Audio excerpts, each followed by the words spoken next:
Então, se quiser contar um pouquinho do início dessa jornada, como que você começou a despertar para esse autoconhecimento, para conseguir aprofundar mais essas habilidades, essa forma de ver o mundo diferente? Assim, começou na veterinária mesmo, porque dentro da veterinária eu sempre fui uma pessoa muito curiosa e eu nunca fui uma pessoa muito estudiosa.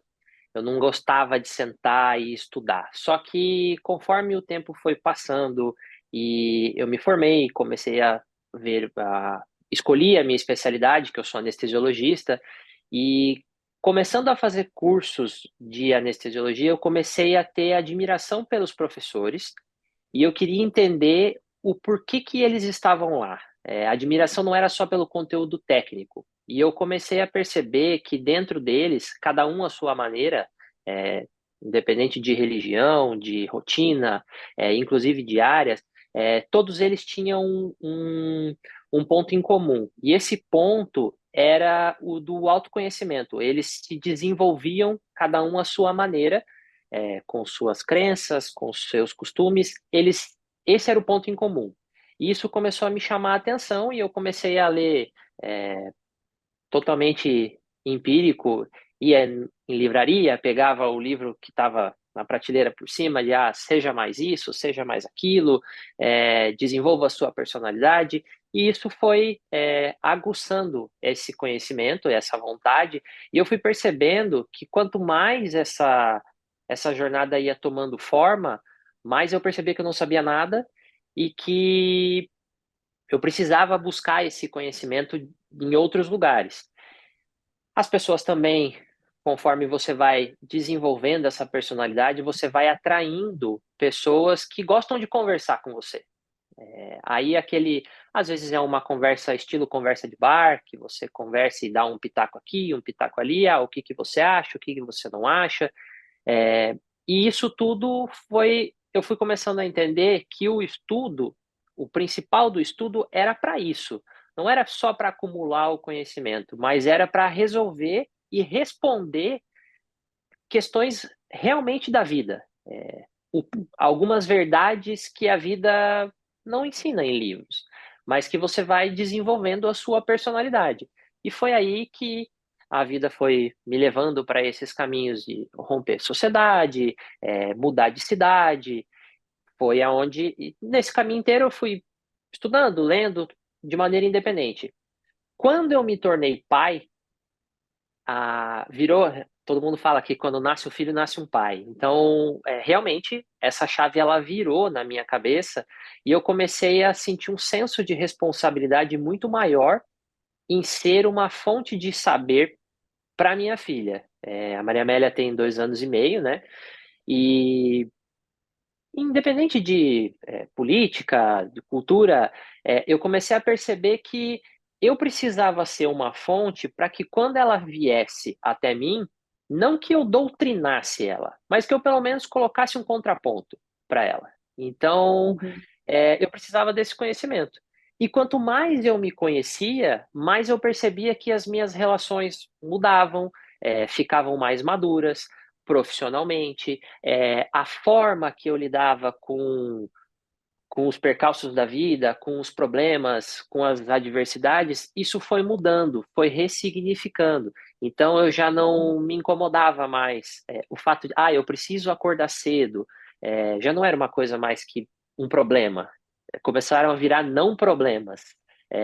E aquilo foi ressignificando várias situações do cotidiano que eu comecei a entender. Isso aqui é a vida mesmo. Então, e não tem. Ainda bem que eu tenho isso. É, de certa forma, é ressignificar o sofrimento. Eu comecei a ter uma certa gratidão pelo sofrer. Que bom que eu estou sofrendo. Se eu estou sofrendo é porque eu estou vivo. E estou melhorando. Esse Uhum. sofrimento de hoje é muito importante, mas amanhã ele deixa de ser, ele vira só uma dor leve. Quer dizer que eu evoluí. Uhum. Aí que eu cheguei no fato da. Eu conheci um perfil de um professor que eu fiz a formação agora de terapeuta. Ele é psicanalista. Através da minha tia, eu cheguei nesse perfil, e eu comecei a alimentar aquele conteúdo, né, do que ele produzia. E foi quando ele abriu a formação de terapeutas, e aquilo veio para realmente talvez mudar um pouco a minha concepção do que era terapia, inclusive terapia. Aí a gente começou a trabalhar nessa formação. O foco principal dela é a parte do desenvolvimento da consciência e personalidade. Uhum. E somou com todas as coisas que eu tinha lido, com tudo. Parece que o quebra-cabeça foi se encaixando e nada foi em vão. Teve muitos livros que eu li que não serviram para muita coisa, mas sempre deixavam alguma marca. E hoje tudo começa a fazer sentido. E a gente vê, eu percebo, agora atendendo, e no próprio convívio, situações que antes elas eram muito mais complicadas, emocionalmente falando. E hoje Uhum. eu já consigo analisar elas de uma maneira diferente, e eu gostaria eu comecei a ter essa vontade de passar essa forma de enxergar a vida para as outras pessoas, inclusive dentro da Uhum. veterinária, porque o índice de suicídio dentro da veterinária é muito grande. E uma das coisas que me fez virar para esse caminho, né, é que eu não conseguia entender qual era o motivo de uma profissão tão nobre e tão bonita, porque a gente cuida da vida, a gente tira a dor, a gente tem a parte de saúde mental dos proprietários, né, que existem pacientes que são apoios psicológicos, a parte de sanidade, né, Uhum. manejo sanitário, alimentar. Então, é uma coisa muito completa que impacta muito na vida do ser humano. E por que que as pessoas falam tão mal da veterinária ou os veterinários chegam nesse ponto extremo? Tem muito burnout, tem muita depressão. E era uma coisa que me chamava muito a atenção.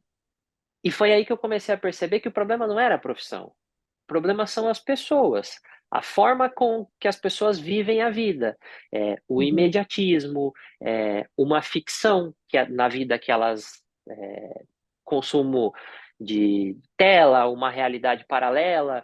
E isso tudo foi desenvolvendo a ponto de eu chegar até aqui. E isso, Vini, que você trouxe é uma forma que eu vejo também que cada um de nós tem um poder nas mãos de justamente ir lapidando as nossas habilidades, a nossa forma de ver o mundo e com isso ficar maior que o problema, que foi um pouco na linha do que você trouxe.